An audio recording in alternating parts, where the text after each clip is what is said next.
So, short story time tayo ulit. Someone asked me, especially nung bago pa lang ako umalis sa trabaho, tinanong niya ako kung bakit daw na pagdesisyonan ko na umalis ako sa work, which is during that time kasi maganda yung trabaho ko and um, ayun, may client naman din ako.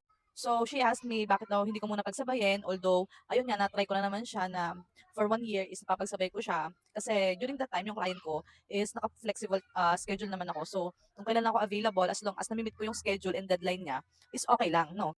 So, yun nga, nung una, kinakaya ko pa talaga siya. Pero dumating talaga sa point na nag-decide ako na mag-resign na. And ang mga reasons nun, unang-una is during that time kasi, after nung kasagsagan ng COVID, um, pumapasok ako nun, pero yung naging effect kasi sa'kin ng COVID dahil nga 2 times akong nagkaroon ng COVID is sobrang lala talaga na, um, yung allergy ko sobrang lala na ultimo may maamoy lang ako ng pabango, na may masinghot ako na alikabok, usok. Sobrang nagti-trigger talaga yung ubo ko tapos bigla akong sisipunin hanggang sa sasakit ang ulo ko and then after lalagnatin ako. So ganun yung naging effect sa'kin ni COVID. Kaya naman, during that time feeling ko, hindi na ako nagiging productive sa trabaho ko kasi nga madalas absent ako kasi nga, although lipas na rin yung COVID, nandun pa rin siyempre yung pag-iingat ng mga company. So nandun pa rin yung policy na kapag, may nagkakasakit hindi ka puwedeng pumasok. So it affects my, performance dun sa trabaho ko and at the same time naapektuhan din yung financial namin kasi nga hindi ako nakakapasok sa trabaho.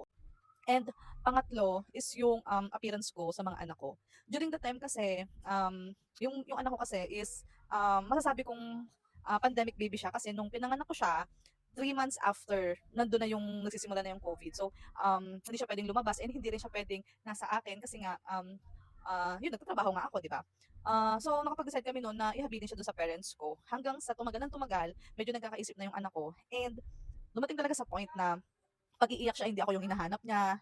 Kapag, napagalitan siya, sasabihan niya ako na, "Hindi na kita love, love, love, love ko si ganito, si ganyan."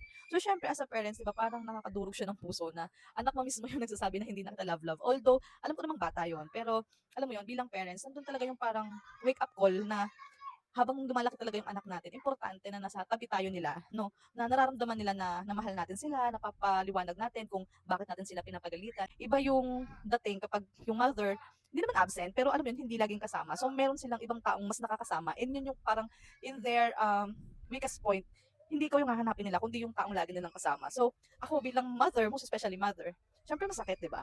So, nung nabigyan talaga ako ng opportunity na makuha ko yung first client ko nung ako ay naka-quarantine, and tumagal na kami ng years na, do'n ako na nagkaroon talaga ng lakas ng loob na mag-resign na kasi feeling ko stable na ako and at the same time medyo may ipon na ako and nabayaran na namin yung mga utang-utang namin. So, feeling ko kakayanin na namin if ever na mag-resign talaga ako, na mag-stay na lang ako do'n sa income ko as freelancer. So ayun yung story na nagbigay sa akin ng reason or, bigay sa akin talaga ng decision na mag-resign ako sa trabaho. So ayun, short story lang. Thank you, bye-bye.